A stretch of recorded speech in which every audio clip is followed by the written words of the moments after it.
22장 21절에서 35절까지 말씀 한 절씩 보도록 하겠습니다. 22장 21절입니다.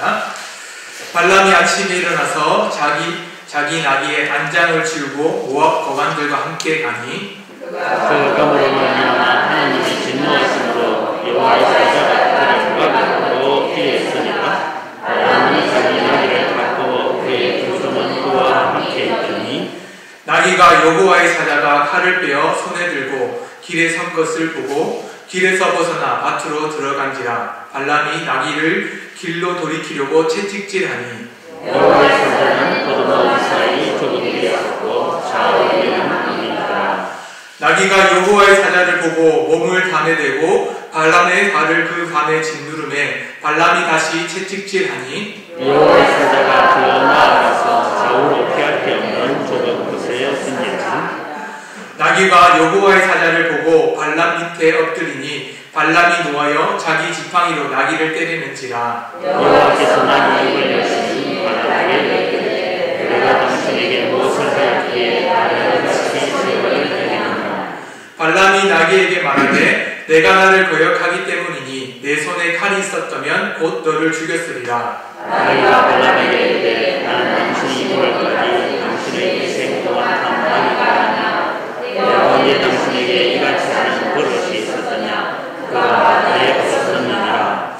그때 여호와께서 발람의 눈을 밝히시매 여호와의 사자가 손에 칼을 빼들고 길에 선 것을 그가 보고 머리를 숙이고 엎드리니 여호와의 사자가 그에게 이르되 너는 어찌하여 나의 나귀를 다시 세 번 때리느냐. 보라 내 앞에서 내 일이 사악하므로 내가 너를 막으려고 하노니. 나귀가 나를 보고 이같이 세 번을 돌이켜 내 앞에서 피하였느니라. 나귀가 만일 돌이켜 나를 피하지 아니하였다면 내가 벌써 너를 죽이고 나귀는 살렸으리라. 발람이 여호와의 사자에게 말하되 내가 범죄하였나이다. 당신이 나를 막으려고 애써 주시되 내가 하지 못하였나이다. 당신이 이를 기뻐하지 아니하시면 나는 돌아가리이다. 함께 보겠습니다. 여호와의 사자가 발람에게 이르되 그 사람들과 함께 가라. 내가 너에게 이르는 말만 가르치리라. 발람이 발람의 고관들과 함께 하니라. 오늘 놀라운 방법으로 복을 주시는 하나님이라는 그 제목으로 하나님의 말씀을 배우려고 합니다. 드라마나 영화에 보면 타임머신을 타고 과거로 돌아가는 일들이 많이 있습니다. 그 이유는 당연히 하나겠죠. 후회되는 일들이 많이 있을 겁니다. 현재의 어려운 일들을 과거로 돌아가면 새롭게 바꿀 수 있다는 것에 가장 큰 장점이죠. 그래서 영화나 드라마에 보면 타임머신을 타고 과거를 가든지 아니면 어릴 때의 그 모습으로 자기 모습이 딱 변해 있든지 그렇게 하면서 이전에 있었던 후회되거나 아주 중요한 일들을 자기에게 가장 좋았던 때로 바꿔가려고 합니다. 마치 자기 인생을 새롭게 만들어가는 것과 같은 거죠. 오늘 말씀도 비슷합니다. 타임머신을 타는 것처럼 우리는 과거를 갈 수 없고 또한 어릴 적처럼 옛날로 갈 수는 없습니다. 하지만 그 선택을 후회하지 않는 방법들, 우리가 갈 수 있는 가장 좋은 길을 선택하는 방법들이 있습니다. 말 그대로 하나님의 복을 받는 방법들이죠. 발람을 통해서, 오늘 또 나귀를 통해서, 그리고 이스라엘 백성들이 광야에서 가나안 땅으로 들어갔을 때의 그 받는 복, 받는 방법들을 통해서 우리는 하나님의 백성들이 살아갈 길을 한번 살펴보려고 합니다. 하나님 은혜 가운데 십볼락의 아들 발락은 이스라엘이 아모리를 행한 모든 일들을 보았습니다. 하나님의 백성이었던 이스라엘은 광야에 나와서는 그리고 광야에 지나서 말 그대로 하나님의 일 가운데 가나안 땅으로 들어가는 일들이었습니다. 하나님께서는 그 은혜로 말미암아서 애국에서 그리고 여기 광야를 지나서는 저 위에 보시면 첫 번째 본 헤스본이라는 곳에 아모리 왕 시온을 치게 하심으로 말미암아서 이 땅을 점령하게 하셨습니다. 그리고는 올라갔을 때에 에드레이라는 곳에서 바산한 옥과 함께 그를 치고 다시 그 땅도 점령하게 하셨죠. 그로 말미암아서 하나님께서 은혜를 베풀셔서 이제는 가나안 땅에 들어갈 마지막 때가 됐을 때에 모압 평지에 가까이 하셔서는 십볼락의 아들 발락을 맞이하게 했습니다. 그때 우리가 아는 것, 십볼락의 아들 발락이 이제는 큰일 났다라는 생각을 가지고는 발람이라고 하는 선지자에게 하나님의 은혜가 있는 그 사람에게 보내려고 합니다. 십볼락의 아들 발락은 뭔가 통치자로서의 아주 큰 능력이 있었던 것 같습니다. 통찰력이 있었던 것 같죠. 이스라엘 백성들이 제대로 된 무기가 없었기 때문에 어쩌면 아모리인을 이길 수 있다라고 생각이 안 했을 겁니다. 그런데 결과는 아모리인을 무찌르고 그 땅을 점령했습니다. 바사나 왕과 싸웠을 때에 바사나 왕옥이 이길 거라고 생각했을 겁니다. 그런데 반대로 이스라엘 백성들이 승리한 것을 보고 그는 깜짝 놀랐을 겁니다. 그들이 모든 땅을 점령한 것을 보고는 이제는 이것이 군대 싸움이 아니라는 것을 생각했습니다. 그들의 숫자가 많은 것도 있겠지만 이것은 신의 싸움, 영적인 싸움과 같이 강력한 무언 다른 힘이 있어야 된다는 것을 깨달았습니다. 그걸 말미암아서 십볼의 아들 발락은 선지자 발람에게 사람을 보냅니다.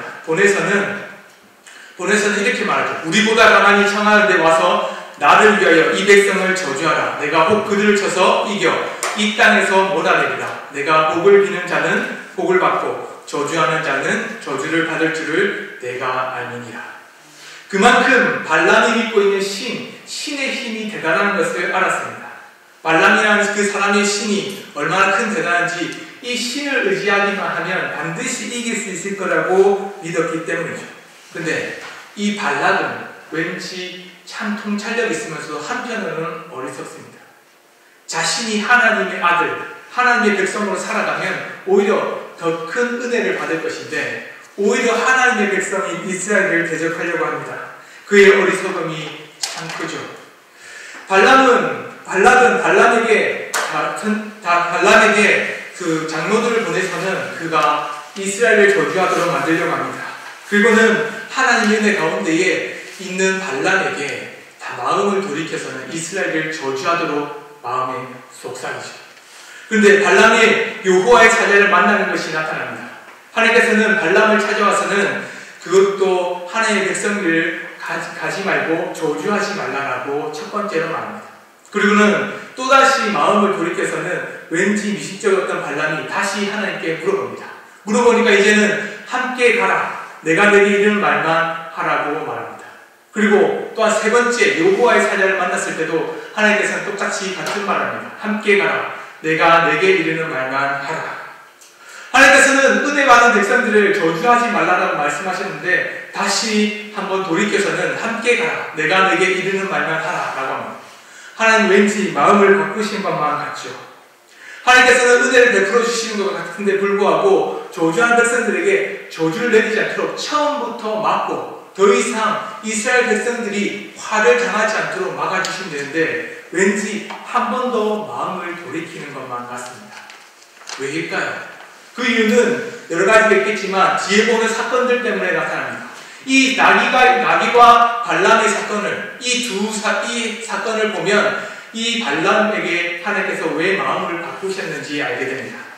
나귀가 여호와의 사자를 봅니다. 나갈 때에 발람은 눈이 어두워서는 하나님의 사자가 서 있는 것을 알지 못하지만 오히려 발람의 나귀는 그 눈을 밝히 보고는 여호와의 사자가 칼을 들고 있다는 것을 보게 됩니다. 그래서는 길에서 벗어나서는 밭으로 가려고 합니다. 그런데도 불구하고 발람이 이것을 잘 몰라서는 그 앞나귀에게 막 쳐서는 채찍질해서는 다시 돌이키려고 합니다. 그래도 이 앞나귀가 조금 지혜 있는 건지 앞에 보고 있는 사자가 딱 서 있는 것을 보고는 또 다른 골목길 같은 아주 좁은 길로 갑니다. 포도원에 있는 길, 담벼락에 있는 길에 가서는 그곳에서 이제 도저히 안 되겠다 싶어서는 발람의 다리를 그 담에 문지르면서 앞으로 뒤로 축축축 합니다. 발람이 깜짝 놀라겠죠. 이 나귀가 왜 그래 하면서 더 세게 채찍질을 칩니다. 치고는 그러면서 다시 한 번 더 여호와의 사자가 있는 곳을 딱 보고는 가지 못하고 멈칫멈칫거릴 때 하나님께서는 은혜를 베푸셔서는 나귀의 입을 열게 하십니다. 열게 하시고는 나귀가 하는 말이 내가 당신과 일평생 같이 있었는데 이렇게 당신 말에 순종하지 않았던 적이 있습니까? 어찌하여 나를 이렇게 3번이나 십니까? 3번이나 나귀가 마음을 돌이키면서는 그 발람의 말을 따르지 않았다는 것은 절대 순종하지 않겠다는 의미이기도 하겠죠. 하나님께서는 이 나귀의 모습을 통해서 발람의 모습을 보여주시려고 합니다. 하나님께서 두 번째 말을 바꾸시는 다른 것이 아니라 나귀를 통해 발람의 눈을 밝히시기 위해서입니다. 나귀의 모습들처럼 하나님의 은혜 가운데 있는 그 여호와의 사자 앞에 서 있는 나귀의 모습들처럼 발람의 모습이 여호와의 사자, 하나님 앞에 서 있는 자의 모습과 같다는 거죠. 나귀를 통해 영적인 어둠에 있었던 그 발람을 눈을 밝히기 위해서 하나님께서는 이렇게 두 번째의 말을 바꾸십니다. 발람은 처음에는 여호와의 사자의 말대로 하나님의 말씀대로 가지 않아야겠다라는 생각을 했을 거예요. 그런데 그 장로들이 내민 복채, 그 돈을 보자 마음이 바뀌었을 거예요. 그래서 다시 하나님께 여쭤보겠죠. 당연히 하나님께서 가지 마라, 저주하지 마라 라고 했으면 그 말에 순종해서는 아닙니다. 여호와 하나님께 물어볼 필요도 없습니다. 하나님이 가지 말라 했으니까 안 가야 됩니다 라고 해야 되는데 오히려 두 번째 물어보는 이유는 가고 싶었던 이유이기 때문입니다. 발람은 돈의 눈이 멀어서, 영적인 눈이 멀어서는 하나님의 길을 바라보지 못했습니다. 그래서 하나님께서 나귀를 통해 발람의 눈을 밝혀주시려고 합니다. 그리고 두 번째는 말 안 듣는 나귀를 향해서 향한 발람의 분노와 그리고 말 안 듣는 발람 자신을 향한 하나님의 분노, 이것이 동일하다는 것을 보여주기 위해서입니다. 일평생 내가 주인인 당신에게 한 번이라도 순종하지 않은 적이 있습니까? 순종하지 않았기 때문에 당신은 때리는 것이 아닙니까? 똑같죠. 일평생 발람은 하나님께 순종하면서 살았을 것입니다. 그러니 십볼의 아들 발락이 이 발람은 진짜 신의 뜻을 따라서 살아가는 사람이라고 생각했기 때문이죠. 그런데 이 발람이 일평생 순종하다가 발락이 보낸 장로의 돈, 복채의 눈이 멀어서는 눈이 어두워졌습니다. 일평생 순종하다가 한 번의 불순종을 말미암아 하나님의 진노 앞에 있다는 것을 보여주기 위해서죠. 그뿐만 아니라 발락의 채찍과 사자의 칼 사이에 무엇을 선택해야 되는지를 보여줍니다. 나귀는 아주 지혜로웠습니다. 혹 자기가 간다고 할지라도 나귀가 여호와의 사자 앞으로 간다 할지라도 자신은 죽지 않겠죠. 당연히 주인의 뜻을 따랐기 때문에 주인이 먼저 죽어야 됩니다. 발람이 죽어야 되기 때문에. 그러나 이 나귀는 오히려 앞에 있는 여호와의 사자에 있는 칼과 그리고 발람의 채찍, 그 사이에서 해야 될 일이 자신이 무엇인지 분명히 알았습니다. 그것은 바로 발람을 살리는 일이죠. 주인을 살리는 길이기도 하고 주인에게 불순종하는 것 같아 보이지만 오히려 주인을 살림으로 말미암아서 여호와의 사자 앞에 서 있는 자신의 모습을 보여줍니다. 이를 통해서 하나님께서는 발람의 모습이 자신, 이 나귀를 통해서 깨닫기를 원하는 것. 여호와 앞에 서 있는 발람의 모습. 돈의 눈앞에, 발람 앞에 서 있는 그 선지자의 모습이 아니라 하나님 앞에 서 있는 여호와의 종의 모습으로 서 있기를 바랬던 거죠. 하나님께서는 이런 발람을 통해서 하나님의 자녀들의 삶이 무엇인지를 보여주기 위해서입니다. 이스라엘 백성들도 발람의 모습을 보면서 깨달아야 되겠죠. 이런 이야기를 쭉 이어져서 봤을 것입니다. 이런 발람의 선지자가 있었는데 하나님 옆에 저주하러 나갈 때 나귀 이야기라니 자손들에게 이런 얘기 저런 얘기를 쭉 해주겠죠. 그러면서 마지막 한 말, 발람이 불순종함으로 하나님은 진노 가운데 있었다. 우리도 똑같이 발람처럼 하나님 일평생 잘 믿다가 그럼에도 불구하고 불순종을 말미암아서 하나님 앞에 대적으로 서 있다면 언제든지 우리도 하나님 앞에 진노로 하나님의 칼 앞에 죽을 수도 있단다. 이런 이야기가 흘러갔을 겁니다. 그런 것처럼 발람을 통해서 하나님께서는 가나안 땅에 들어가는 이스라엘 백성들이 살아가야 될 그 길을 보여줍니다. 하나님의 복을 받는 그 길이죠. 그럼에도 불구하고 발람은 하나님의 말씀을 듣고 따라야 됨에도 불구하고 따르지 않았던 그 모습 가운데 다시 마음을 돌이켜서는 이제 단단히 마음을 먹고 하나님께서 말씀하시는 것만 말해야겠다는 결단으로 나갑니다. 그때에 십볼의 아들 발락은 발람을 깊이 마음속에 딱 생각하면서 그를 반겨줍니다. 오히려 내가 어찌 그들을 높여서 존귀하지 않겠느냐. 마치 그가 왕이 되느냐. 발람이 마치 왕처럼 마치 다른 나라의 큰 왕이 우리나라에 입성한 것처럼 발람을 초대하면서 깊이 은혜를 베풉니다. 그리고는 그 전에 줬던 북이 돈보다 더 많은 부귀와 영화를 주겠다라고 약속하죠. 그리고는 발락은 이스라엘 내려다 보이는 곳을 뵙고 갑니다. 이스라엘 높이 모인 와서는 대적이 누군지 분명히 보여줍니다. 저 봐라, 저기 있는 이스라엘 백성들, 저 사람들은 출애굽해서는 애굽을 무찌르고 아모리 왕도 무찌르고 바산 왕도 무찌르고서는 우리 땅을 무찌르고 점령하러 왔단다. 그러니 내가 주었던 그 부귀영화, 당신이 저주만 한다면 더 큰 부귀영화를 줄 것이다 라고 말하죠. 발락이 말하는 그 말 앞에 서서는 고민했을까요? 고민했겠죠. 하지만 하나님께서 말씀하신 것만 말하는 것도 마음에 새겼습니다. 그렇기 때문에 발람은 오히려 하나님 앞에 어떤 모습으로 나가야 될지를 알았습니다. 그리고는 발락에게 이런 말했죠. 7 제단을 쌓고 숫송아지와 순양을 데리고는 그 7을 제사를 드리겠습니다. 그리고는 여호와 하나님께 제가 물을 테니까 이 질문에 대해서 하나님의 답을 따라서 저는 말할 수밖에 없을 겁니다. 이 말을 들었던 발락은 당연히 신의 뜻을 따라서 말한다고 하니까 너무나 좋아서 7 제단을 쌓았습니다. 그리고는 제사를 지내는 거 보면서 정말 기뻤겠죠. 그리고는 나를 위해서 축복해달라, 오히려 이스라엘 백성들 조주해달라는 그 말을 마음속 깊이 새기면서 발람이 그 대답을 해주기를 기다렸습니다. 그때 발람의 모습이 이전에 나귀가 여호와의 사자의 칼 앞에 서 있던 모습과 동일합니다.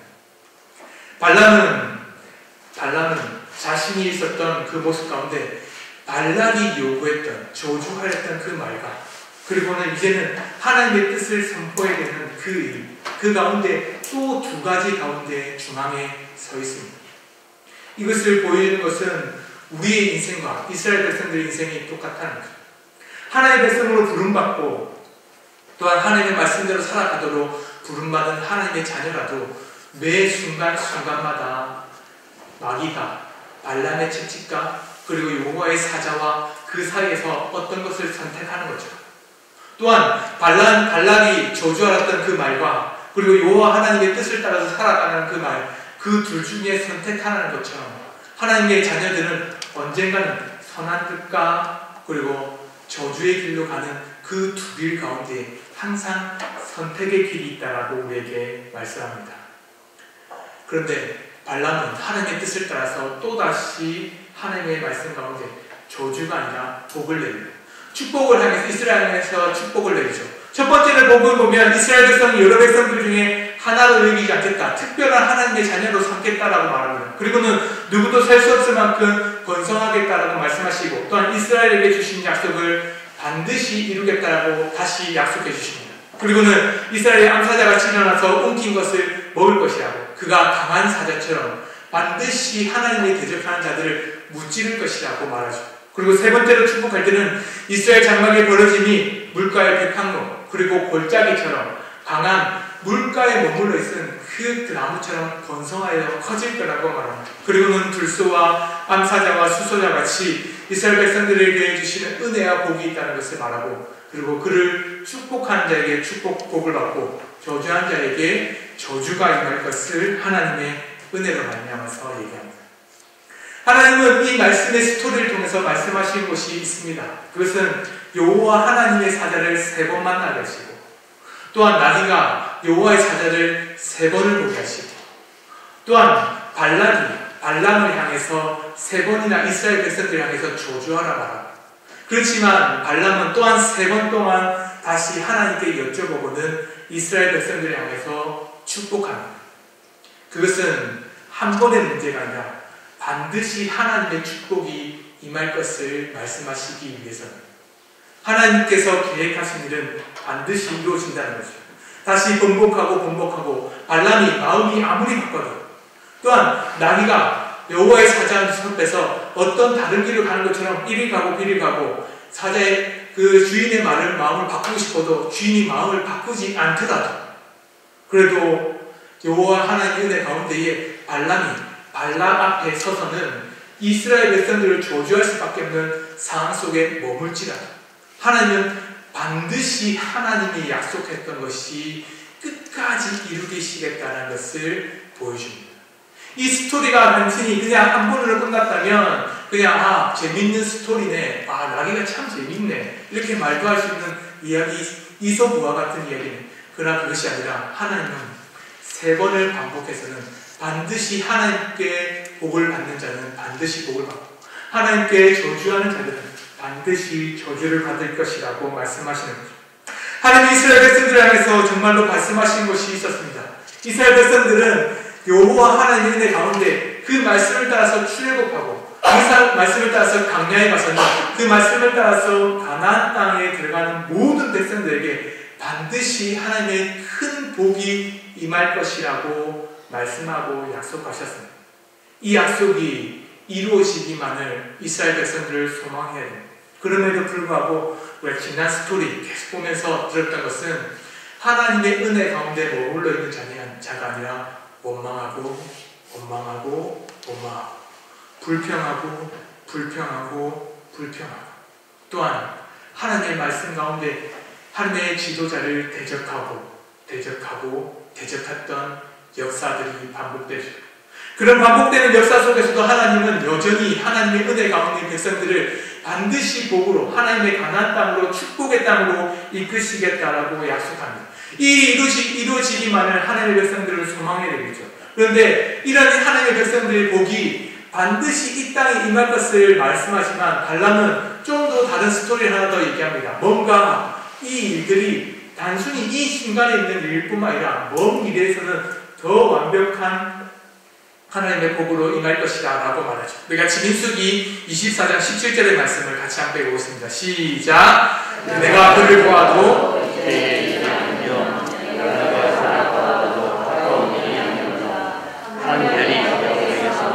한 규가 이스라엘에서 일어나서 모압을 이쪽에서 저쪽까지 쳐서 무찌르고 또 셋의 자식들을 다 멸하리라. 아멘. 하나님의 은혜 가운데 있었던 발람은 하나님의 말씀대로 그 이스라엘 백성들을 축복하면서 하나님의 말씀을 선포했습니다. 그리고는 마지막에 민수기 24장 17절에 보시듯이 이 일들이 이때가 아니라 먼 미래에 하나님이 주셨던 은혜의 일로 말미암아서 한 별이 한 주가 반드시 하나님의 구원자가 너희들을 이끌어서는 하나님의 백성과 하나님의 나라로 만들어 갈 것이라고 말씀하셨습니다. 이 일들은 다윗 왕으로 통해서 성취됩니다. 사무엘 8장 11절 12절 보면 다윗 왕은 하나님의 백성들 가운데에 그 이스라엘 백성들을 강하게 만들고는 그 주위에 있었던 나라를 칩니다. 그 나라 이름을 보면 아람과 모압과 암몬과 블레셋과 아말렉 그리고 소바왕 루오베 아들 하다데스를 치면서 하나님의 은혜 말씀대로 그 먼 때에 자중에 있을 그때에 하나님의 백성들이 모두 다 하나님의 대적들을 치고 멸할 것이라는 말씀을 다윗이 이루셨다라고 말합니다. 하나님의 백성들, 가나안 땅에 들어갈 이스라엘 백성들의 삶은 우리의 모습들과 같습니다. 가나안 땅에 들어가기 이전까지 우리의 삶은 여전히 선택의 기로에 서 있습니다. 하나님의 저주를 받는 삶을 살 건지, 하나님의 복을 받을 삶을 살 건지, 나귀처럼 이스라엘 백성들 가운데 있었던 그 나귀의 모습처럼 발람의 채찍을 따라서 그 강포함에 따라서 살아갈 건지, 아니면 여호와의 사자 앞에 그 앞에 순종하면서 살아갈 건지 선택하라고 말합니다. 그뿐만 아니라 하나님께서는 또한 발람의 모습처럼 저주하라고 하는 발람 앞에 서 있는 모습들처럼, 그리고 여호와 앞에 서 있는 하나님의 선지자의 모습처럼 그 둘 중에 하나를 선택하라고 말씀하시죠. 이런 선택 가운데 하나님의 은혜 가운데 우리에게는 이런 중요한 답을 요한계시록은 이렇게 말씀합니다. 우리 같이 함께 읽겠습니다.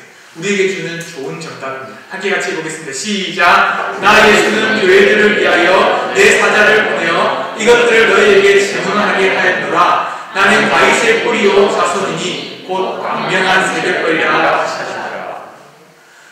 요한계시록을 쓴 요한은 하나님의 말씀들을 그 하나님의 백성이었던 교회의 말씀을 전하려고 합니다. 로마 가운데에 그 핍박과 어려움을 겪고 있는 교회에 그 교회가 어떤 교회인지 말합니다. 예수님이 있었던 교회, 곧 예수님이 주인으로 있는 교회가 너의 교회다 라고 요한은 쓰고 있습니다. 이것은 예수님께서 직접 하신 말씀입니다. 예수님께서 이스라엘 백성들에게 말씀하신 것처럼 하나님의 자녀였던 교회를 향해서 말씀합니다. 너희는 하나님의 자녀 예수의 교회니 너희들은 당연히 그 약속을 따라서 나비처럼, 약속을 들었던 발람처럼, 약속을 따라서 가나안 땅에 들어갔던 자처럼, 또한 약속을 따라서 다윗의 자손처럼 하나님의 약속을 믿는 자가 되어라 라고 말씀하시죠. 이렇게 말씀하면서 예수님은 또한 그 앞에 이렇게 말합니다. 내가 속히 오리니 먼 일이 있겠지만 반드시 오겠다라고 말씀하시고는 이렇게 말합니다. 14절을 보시면 자기 두루마리를 빠는 자들은 복이 있으니 이는 그들이 생명나무에 나아가며 문들을 통하여 성에 들어갈 권세를 받으려 함이로다. 그리고 15절 말씀 가운데 저주 앞에 있는 자들이 누군지 이렇게 말합니다. 같이 요한계시록 22장을 15절 함께 같이 보겠습니다. 시작. 괴들과 점술가들과 분명한 자들과 살인자들과 우상 숭배자들과 이 거짓말을 좋아하며 지혜는 자는 다 상관없게 있으리라. 로마의 핍박을 받고 있고 로마 안에 있었던 이스라엘, 그 유다는 하나님의 은혜로 말미암아서 살아가야 합니다. 예수님께서도 그 이스라엘 백성들이 겪는 어려움이 무엇인지 분명히 아셨습니다. 그들이 겪고 있는 어려움이 무엇인지 알았기 때문에 하나님께서 내가 교회의 주인이고 이 땅의 주인이라고 말씀하시면서 이렇게 말합니다. 나는 처음이요 마지막, 시작과 마침이라고 말씀하시면서 너희들이 택해야 될 선택권이 있을 것이다. 그것은 바로 성 밖에 있는 자와 성 안에 있는 자로 나눌 건데, 말 그대로 하나님의 말씀을 소중히 여기는 사람과 그리고 반대로 거짓되고 우상을 쫓아서 권력 앞에 무릎 꿇고 순종한 자들, 둘 중에 하나를 선택하는 자들에게는 그 선택 가운데 나 예수, 하나님의 이름으로 된 교회를 선택하는 자들에게는 반드시 하나님의 복, 다윗에게 주셨던 복, 그리고 그 뿌리로 말미암아 주셨던 은혜의 복을 주실 것이다 라고 말씀하시는 거죠. 발람을 통해서 하나님께서는 말씀하시고 싶었던 것이 있습니다. 그것도 3번이나 반복하시면서 반드시 하셨던 그 약속은 이루어진다. 너희에게 받을 복은 반드시 이루어지고 성취된다는 거죠. 그것을 믿는 자들에게는 가나안 땅에 들어가서 복을 받을 것이고 눈앞에 보이는 힘과 권력의 불순종으로 넘어지는 자는 하나님의 진 밖에 버려지는 자가 될 것이다 라고 말씀합니다. 요한계시록은 먼 이야기 같지만 속히 오리라 라는 것처럼 마지막 때가 올 때까지의 우리의 삶에 대해서 얘기해주고 있습니다. 속히 오실 예수님, 그때까지 살아가야 될 하나님의 교회의 모습입니다. 여전히 우리에게는 선택권이 있습니다. 여전히 발람이 주었던 돈에 의지해서 살아갈 것인가, 아니면 하나님의 말씀에 순종하며 살아갈 것인가. 로마에 앞에 있었던 하나님의 교회처럼 똑같습니다. 로마에 순종할 것인가, 아니면 하나님의 교회 예수님께 순종할 것인가. 우리에게도 동일한 선택이 주어집니다. 우리는 지금 이 순간 하나님을 선택했기 때문에 수요 기도에 나와서 기도하는 것, 그것이 바로 우리에게 주는 복의 근원이요 처음과 마지막, 시작과 마침. 사랑하는 성도 여러분, 하나님의 복을 받는 방법은 쉽지만 때로는 어렵습니다. 선택이 눈앞에 있는 것이 발람의 돈처럼 눈앞에 있습니다. 너무나도 큰 것처럼 눈앞에 있어서는 그것이 내 인생 모든 것을 바꿀 수 있을 것만 같습니다. 그런데 하나님의 약속은 아주 멀리 있을 것만 같아서는, 너무 멀리 있어서는, 왠지 오지 않을 것만 같아서는 눈앞에 있는 것을 선택해야지만 내 인생을 바꿀 수 있을 것 같은 약속, 그 약속을 믿지 못하는 불순종이 마음이 왔다 갔다 하는 것이 우리의 모습입니다. 그렇기 때문에 예수님은 속히 오리라 라고 말씀하십니다. 반드시 올 것이다. 그뿐만 아니라 너무 먼 시간이 아니라 꼭 너희들이 걱정했던 그 오랜 시간이 아니라 반드시 온다는 것을 믿고 하나님의 자녀다운 삶을 살아라 라고 말하는 거죠. 사랑하는 성도 여러분, 요즘 이 시대는 유혹이 많은 시대입니다. 돈에 따라서 살아가야 되고 권력대로 살아가고 또한 힘을 쫓아서 살아가는 것이 우리 인생을 바꿀 것만 같은 인생들입니다. 그래서는 예배드리러 나올 때도 왠지 사업의 문제, 돈의 문제, 직장의 문제가 걸리면 그 예배보다 그것이 더 크게 느껴져서는 주일 성수보다는 왠지 사업 문을 여는 것이 더 중요하다고 마음속에 선뜻 듭니다. 그럴 때 선택하십시오. 주일을, 예배를, 하나님 앞에 나오는 것을 선택하겠습니다. 하나님을 찾겠습니다. 속히 오리라고 말씀하셨던, 반드시 오리라고 하셨던 하나님의 약속, 이 복, 하나님께 예배드리는 자들에게 주시는 복이 반드시 임할 것이라는 것을 믿고 하나님을 선택하겠습니다 라고 믿고 따르고 믿음으로 살아가는 우리 금강교회 성도님 되기를 소망합니다. 함께 기도했으면 좋겠습니다. 기도하실 때 세상과 하나님 사이에서 하나님을 택하는 주의 자녀가 되게 하소서. 그리고 복의 근원, 생명의 근원이 예수님께 있습니다. 우리의 눈을 밝혀주셔서 다윗의 뿌리시며 광명한 새를 끓이시며 시작과 마침이신 주님만 바라보게 해달라고 기도합시다. 또 앞으로 진행될 킹덤 스토리를 통해서 하나님과 동행하며 하나님을 소망하며 하나님을 의지하며 살겠다라고 우리 주여 한번 외치고 주의 말씀을 듣고 기도합시다. 주여! 하나님 아버지 감사합니다. 우리가 하나님의 말씀대로 살아가기 위해서 우리를 불러주셨고 하나님의 자녀를 살아주셨으니 감사드립니다. 우리가 하나님의 말씀대로 살아가기에 너무나도 부족합니다. 세상과 하나님을 선택하라고 하면 당연히 하나님을 선택할 수밖에 없겠죠. 세상은 제거되고 하나님 말씀 가운데 주인이 되기 때문에. 그런데 세상과 하나님을 선택하라면 당연히 하나님을 선택하는데 눈앞에 돈이 보이고 눈앞에 직장이 보이고 눈앞에 사업이 보이고 눈앞에 더 큰 이익이 보이면 하나님이 아니라 더 큰 이익을 쫓아서 내 눈이 멀어질 수밖에 없는 것이 우리의 의식입니다. 하나님 세상과 하나님을 선택하라고 하면 당연히 하나님을 선택하지만 무엇보다도 어떤 조건, 어떤 상황, 어떤 환경 속에서도 하나님을 선택할 수 있는 은혜와 믿음을 더하여 주시면서 오직 하나님을 택하고 하나님과 의지하는 믿음을 찾아가는 식으로 은혜를 베풀어 주시옵소서. 또 하나님 복의 근원이신 예수님을 바라보게 하여 주시옵소서. 생명의 근원이신 예수님만을 택하며 예수님과 의지하는 하나님의 자녀가 될 수 있도록 붙들어 주시옵소서. 우리는 너무나 연약해서 하나님의 말씀을 살지 못합니다. 우리 눈이 어둡습니다. 관람의 눈처럼 눈에 보이는 이를 쫓아서 우리 눈이 거기고 우리 눈이 어두워질 때가 많이 있습니다. 하나님 성령의 눈을 충만케 하여 주시옵소서. 성령의 지혜를 더하시고 우리의 어두운 눈을 밝혀주시옵소서. 불가능에 와서 나비를 통해서 우리 눈을 밝히니까 관람의 눈을 밝히는 것처럼 하나님의 눈을 밝혀서 하나님의 뜻을 따라서 살아가는 좋은 기회, 하나님의 쓰신 사자를 통해서 우리의 눈을 밝혀주시고 우리의 때로는 하나님의 말씀을 받지 못하고 제대로 선택할 때 하나님 우리에게 기회를 허락하여 주시옵소서. 하나님 눈을 밝혀주시는 은혜를 허락하여 주시옵소서. 불가능해서 하나님의 자녀들 정말 하나님 말씀 끝까지 살아가는 죄의 생명으로 들어주시옵소서. 약속은 반드시 성취된다고 말씀하셨습니다. 약속은 반드시 이루어진다고 말씀하셨습니다.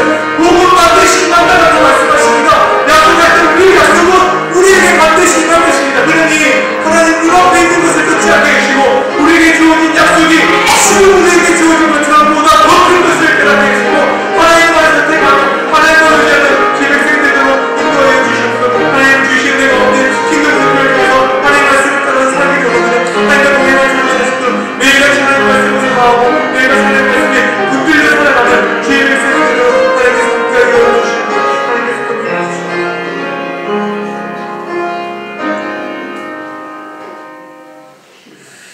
은강교회를 함께 기도합시다. 같이 읽겠습니다. 2022년 표제 우리를 새롭게 하사 옛적 같게 하옵소서. 이 말씀을 붙들고 날마다 새로우시게 하셔서 거룩한 첫사랑을 회복하는 믿음을 품게 하소서. 은강교회 성도들의 믿음이 하나님 중심, 성경 중심, 교회 중심이 하는 신앙의 3대 원리를 굳게 붙잡고 믿음으로 살게 하옵소서. 은강교회 성도들의 마음에 온전한 예배 회복을 이루게 하시고 가정복음화를 통하여 3대 신앙운동에 성공하는 믿음의 명문 가문을 세우게 하셔서 우리 은강교회에서 함께 주여 한번 외치고 기도하겠습니다. 주여! 하나님 아버지 하나님께서 우리에게 주신 말씀 드렸습니다. 하나님 돌아봐 주시고 우리는 가운데 하나님 예배로 나아가야 되지만 하나님 예배보다 더 중요한 것이 있다고 생각되고 때로는 예배에 나아가야 되지만 예배보다 뭔가 두렵고 뭔가 마음과 걸리는 것들이 있어서 하나님께서 완전히 나가지 못할 때를 하나님 들어주셔서 우리를 새롭게 해주셔서 하나님 말씀으로 새롭게 하시고 하나님 영으로 새롭게 하시고 하나님께서 우리에게 거룩한 자녀로 삼아주신 것처럼 우리의 생각을 하나님의 거룩한 길로 인도하여 주시옵소서. 그러면서 우리 가운데 예배를 하고 계시고 하나님 가운데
같이 기도 제목을 읽고 함께 기도합시다. 금강대 성도들이 경영하는 모든 일들에 복을 주셔서 고난의 시기에도 하나님이 살아계심을 드러내어 거래처를 향한 축복의 통로가 되게 하소서. 금강교의 모든 직분과 직책을 맡은 자들이 성령으로 충만하여 충성스럽게 사명을 감당할 능력을 주시고 성령의 아름다운 열매를 맺어가게 하소서. 탈곡과 비리로 올룩인 눈문동 재개발 사업이 교회와 지역 주민들에게 유익한 방향으로 바꾸어 주시고 이로 인해 하나님의 살아계심을 증거하게 하소서. 우리 주여 한번 부으시고 금강교회 함께 같이 기도하겠습니다. 주여 하나님 아버지, 하나님 아버지, 하나님의 말씀대로 살아가는 하나님의 성도를 돌아와 주시옵소서.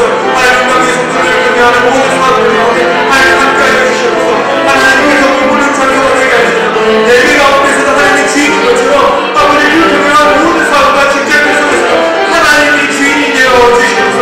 그를 말미암아서 하나님의 행복고 하나님의 답으로 는 말미암아서 그 사업이 하나님의 은혜 주신 것을 말미암아 통통해 주신 것을 끌어주셔서 하나님의 자녀를 말미암아서 복의 복이 흘러가기를 원합니다. 하나님 복의 문이 되기를 원합니다.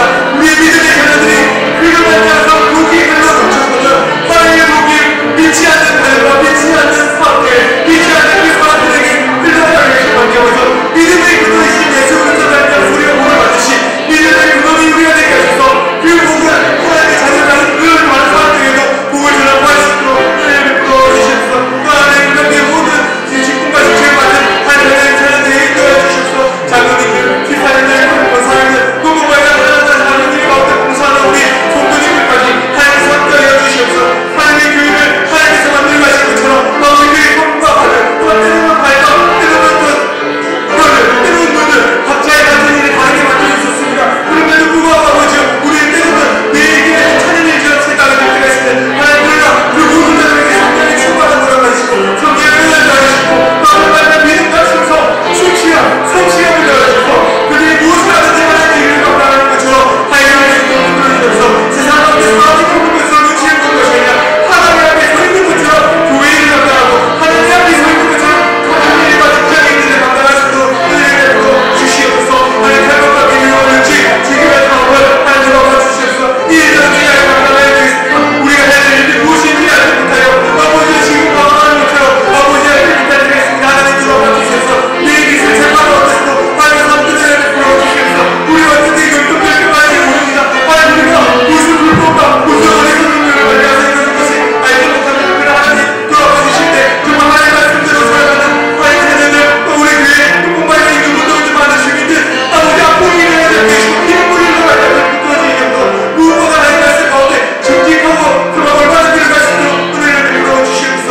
일로 말미암아서 목숨의 일을 얻고 생명의 일을 하는 자들을 끌어 하나님 성령을 베풀어 주시고 지켜주시고 함께해 주시고 이 일들을 금강교회가 감당할 수 있도록 도와주시옵소서.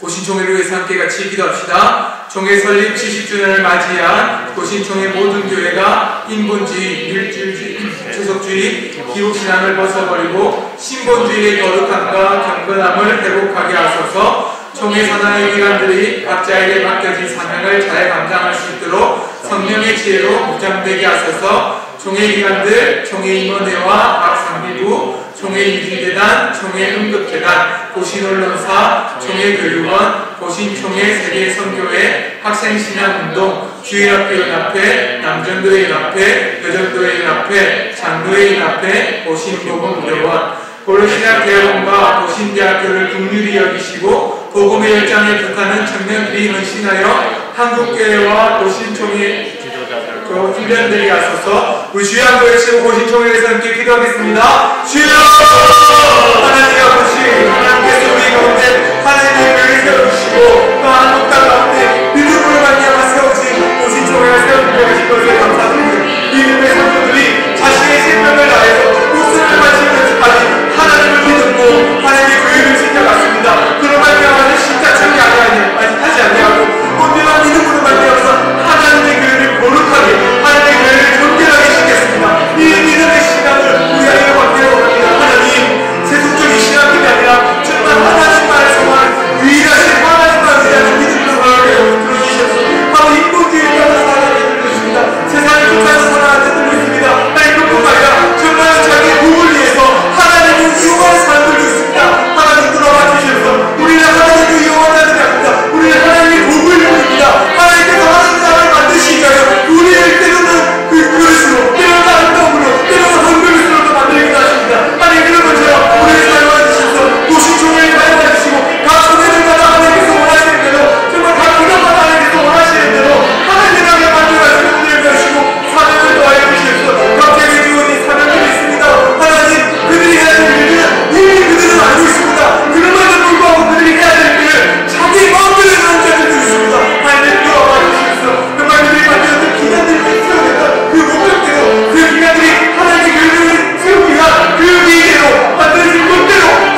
우리 세계 선교를 위해서 함께 같이 기도하겠습니다. 북한 땅에 그 많았던 교회들이 다시 세워지게 하시고 김일성, 김정일 우상들이 깨어지고 유물론과 주체 사상을 신봉하는 주사파가 무너져 대한민국이 복음으로 공화적 통일을 이루어 세계 선교의 도구가 되게 하소서. 코로나로 예배를 드리지 못하고 폐쇄된 이 자리 교회들을 불쌍히 여기시고 다시 예배의 불길이 타올라 하나님의 영광을 회복하고 복음이 전파되게 하소서. 선교지에서 코로나와 풍토병으로 고생하면서도 사역하는 선교사님들을 통해 복음의 놀라운 역사와 새로운 사역들이 열려 선교의 열매를 맺게 하소서. 우리 주여 한번 외치고 세계 선교에서 기도하겠습니다. 주여! 하나님 아버지, 하나님께서 은혜를 부어주시옵소서. 하나님께서 함께 하시는 말씀하셔서 하나님의 교회를 지키시고 돌아와 주시옵소서. 하나님 바라는 것은 북한 땅 가운데 하나님의 지하교회를 세우셔서 정말 믿음의 땅이 아직도 있도록 허락해 주신 것을 감사드립니다.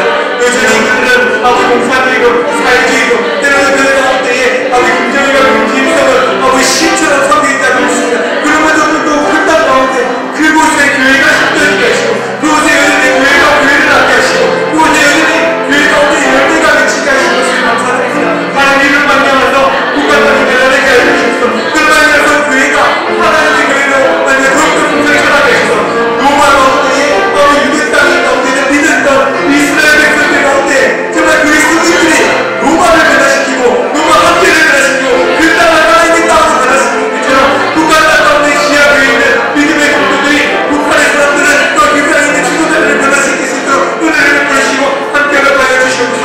나 말하는 것은 아버지 코로나 pandemi에서 듣고 있는 그 이들의 교회들이 있습니다. 하나님 그들을 부르시옵소서. 이들의 교회들이 본의없어서 긍정의 오는 만나와서 오늘 같은 때가 있습니다. 하나님 그들을 부르시옵소서.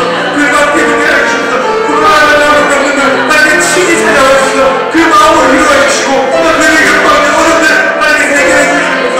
또한 경제의 오는 만나와서 불나는 교회들이 많이 있다는 것을 압니다. 하나님 그들을 불러주시기를 소망합니다. 하나님 후원이 끊기지 않게 해주시고 또 그곳에 있는 우리 성도님들이 정말로 믿음을 가져가서 예배가 회복되게 하시는 바랍니다. 그 교회마다 아버지 하나님의 은혜와 넘칠 수 있도록 예배인이 하는 성도들이 부모에 넘칠 수 있도록 함께 하달라고 해주셔서 또 성교의 코로나가 또 북한을 맞아서 어려운 힘을 공격하는 우리 성교사님들 있습니다. 하나님 교회 은혜를 보여주시옵소서. 하나님 곳에 있는 모든 성교사님들에게 성령의 충만한 관심을 가해주시옵소서. 하나님의 함께 하시는 말씀으로서 하나님의 백성들 하나님의 사역들을 감당하는 주의 백성들이 될 수 있도록 함께 허락하여 주시옵소서. 하나님 어떤 것이 있든지 무엇을 하든지 하나님께서 동행하여 주신다고 약속을 믿고 나아가는 성교사님 하나님께서 반드시 그 가운데 열매가 맺히게 해주신다고 약속했던 그 약속을 믿고 나왔던 우리 성교사입니다. 하나님 함께 해주시옵소서. 하나님께서 주신 그 약속을 끝까지 믿고 순종함으로 하면서 반드시 그 약속이 이루어지는 보게 하셔서 아버지 믿음의 눈으로 보게 하시고 믿음의 눈으로 그 땅을 만족시킬 수 있도록 하나님 함께 해주시옵소서. 하나님 그 땅은 믿음의 땅입니다. 하나님 그 성교들은 하나님께서 택하시고 하나님께서 변화시키시고 하나님의 나라만의 땅을 만드시겠다고 약속을 주신 땅입니다. 하나님 그 땅을 주시면서 우리가 나아갈 때 그때는 우리가 모르는 것에 또 우리가 기도하는 것에 또 선교사에서 만나갈 때 성경이 사역 여행으로 갈 때 하나님 우리가 기도할 수밖에 없고 그를 위해서 하나님 마음과 목숨을 다하여 그를 위해 바칠 수밖에 없는 것은 하나님 그것이 하나님의 땅의 믿음입니다. 하나님 돌아봐 주시옵소서. 그것이 하나님 열매가 맺힐 수 있도록 하나님께서